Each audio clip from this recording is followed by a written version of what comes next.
Assalamualaikum warahmatullahi wabarakatuh. Mohon izin kepada Bapak Degung, kami dari tim Anak Abah ingin jelasin tentang perancangan UI UX aplikasi dari Maxim. Sebelum itu, izinkan memperkenalkan diri kami dulu. Nama saya M. Rashid Al-Buraidi dengan NIM 1030524000023. Boleh dari rekan saya. Selanjutnya, perkenalkan nama saya Jeflaimon Santoso dengan NIM 1030524000020. Lanjut. Perkenalkan, nama saya Andrian Faturrahman dengan NIM 1030524000011. Oke, selanjutnya nama saya Amir Hamzah Khairul Rizal dengan NIM 1030524000077. Selanjutnya. Dengan saya Farah Krishna Saputra dengan NIM 1030524000087.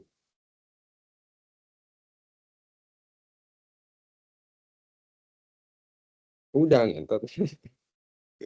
Oke, thank you. Kok harus senyum, Well? Thank you. Kirim recordnya ya. Baiklah, Maxim adalah aplikasi ojek online yang memudahkan para penggunanya dalam melakukan perjalanan. Nah, selain transportasi, aplikasi ini menyediakan fitur seperti pemesanan makanan dan pengiriman barang. Aplikasi Maxim telah digunakan oleh jutaan orang. Nah, kami dari tim kelompok telah mengambil 25 para responden dari mahasiswa, siswa SMA, dan para pekerja juga. Nah, hasil analisis yang telah kami dapatin adalah alasan mereka mengambil aplikasi ini karena harganya sangat terjangkau dan sangat ramah di kantong mahasiswa juga. Tetapi, aplikasi ini masih memiliki kekurangan fitur yang seharusnya ada di aplikasi tersebut. Nah, kami dari tim kelompok akan menganalisis aplikasi ini dan kami akan desain ulang aplikasi tersebut supaya memudahkan dan meningkatkan pengalaman penggunanya. Selanjutnya, saya akan menjelaskan tentang user persona yang telah kami buat, di mana user persona yang kami buat ini mempresentasikan seseorang bernama Rachel Beaudry yang merupakan seorang model asal Indonesia berumur 27 tahun. Ia sangat aktif dalam menggunakan smartphone dan aplikasi online yang tentunya untuk mendukung mobilitasnya yang cukup tinggi dalam pekerjaannya, dengan kebutuhan akan layanan cepat, praktis, dan mudah untuk digunakan. Motivasi dari pengguna ini sendiri adalah untuk mendapatkan layanan transportasi yang cepat dan mudah dalam aplikasi ini. Ia ingin mengetahui estimasi harga, menemukan driver terdekat, serta melakukan pemesanan dengan cepat. Selain itu, pengguna juga menginginkan perjalanan yang aman dengan informasi driver yang jelas, serta biaya yang terjangkau untuk mendukung mobilitas sehari-hari. Terdapat 3 goals utama yang ia miliki, yaitu adanya proses pemesanan cepat dan mudah, mendapatkan harga yang paling ekonomis, dan keamanan dan kecepatan penjemputan.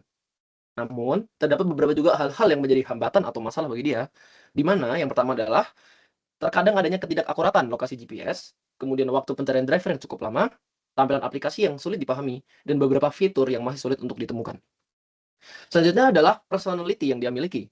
Dia orangnya cenderung lebih ke extrovert daripada introvert, lebih cenderung ke thinking daripada feeling, lebih cenderung ke perceiving daripada judging, dan sedikit lebih condong ke intuition daripada ke sensing. Selanjutnya saya akan membahas tentang beberapa bidang yang dia handal dalam bidang tersebut. Yaitu yang pertama adalah dia paling menguasai dalam hal software, kemudian lebih menguasai di bidang mobile app, dan yang terakhir adalah dalam sosial media. Ada beberapa brand yang dia gunakan juga, yaitu seperti Erigo, Xiaomi, dan juga TikTok. Baik, untuk selanjutnya yaitu mental model. Mental model pengguna merupakan gambaran cara pengguna memahami cara kerja sistem berdasarkan pengalaman dan ekspektasi mereka.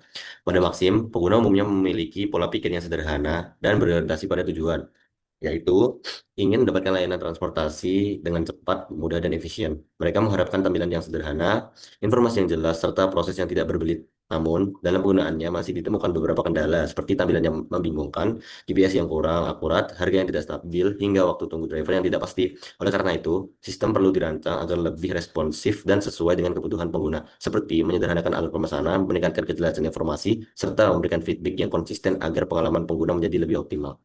Jadi, tabel mental model pengguna ini dibuat sesuai dengan kebiasaan konsumen, yaitu saat ada 3, yaitu konsumen proses pemesanan cepat dan mudah. Terus akses penggunaan smartphone itu dari kotakannya itu atas tinggi banget karena dia sering kebiasaan seperti itu.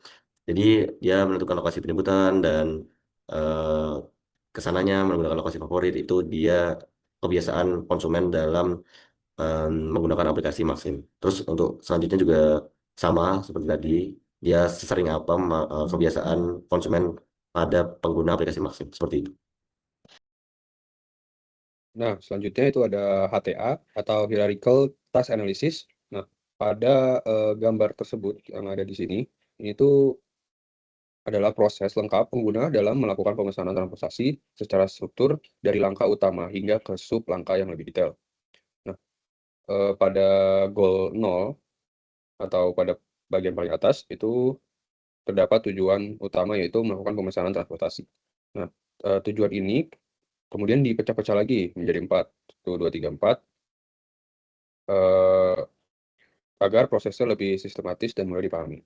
Nah, pada tahapan pertama itu ada menentukan perjalanan. Pada tahap ini pengguna mulai dengan menentukan rencana perjalanan mereka yang mencakup penggunaan lokasi favorit, terus ada menentukan lokasi penjemputan dan menentukan tujuan perjalanan.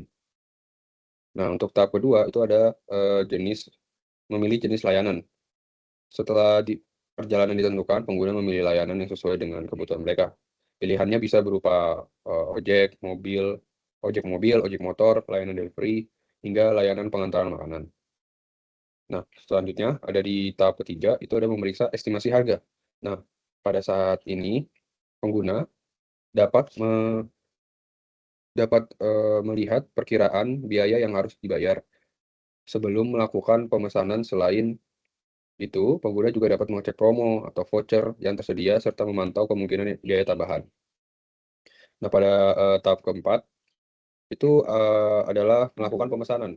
Pada tahap ini, pengguna dapat menambahkan catatan khusus untuk driver jika diperlukan. Kemudian melakukan konfirmasi pemesanan. Setelah itu, pengguna juga dapat memantau lokasi driver secara real time hingga perjalanan dimulai. Nah, jadi keseluruhan dari HTA ini menunjukkan bagaimana proses pemesanan transportasi dibagi menjadi langkah-langkah yang terstruktur, jelas, dan mudah diikuti. Dengan pendekatan ini, sistem dapat dirancang agar lebih user-friendly, efisien, dan sesuai dengan kebutuhan pengguna. Berdasarkan HTA ini yang sudah kami buat, progresan kami baru sampai homepage tampilan awalnya dan menentukan tipografi untuk hurufnya, menggunakan TikToksan, tipografi angkanya untuk menggunakan Poppins, dan color palette-nya seperti ini. Nah, seperti di HTA-nya, pertama itu menentukan perjalanan. Di saat usernya menentukan perjalanan, jadi dia bisa menggunakan lokasi favorit atau lokasi yang biasa dia gunakan sebelumnya. Kemudian adalah menentukan lokasi penjemputan dan menentukan tujuan perjalanan si usernya. Untuk progresan tersebut akan kami buat. Kemudian memilih jenis layanan seperti ojek online mobil, motor, delivery, dan makanan.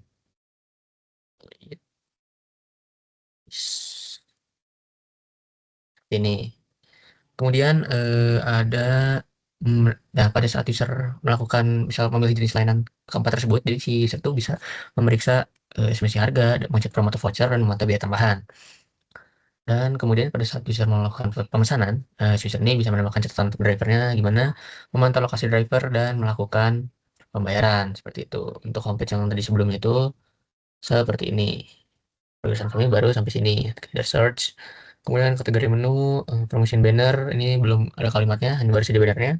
Kemudian ada merchandise recommendation, ini adalah toko-toko yang terdekat gitu untuk memesan order makanan, dan ada footer. Nah, jadi di desain kami itu ntar tiap buka, ini kan lagi buka beranda dan buka pesanan itu nanti ada berubah menjadi warna merah dan ada warna oranye tersebut berlaku untuk selanjutnya favorit dan pengaturan.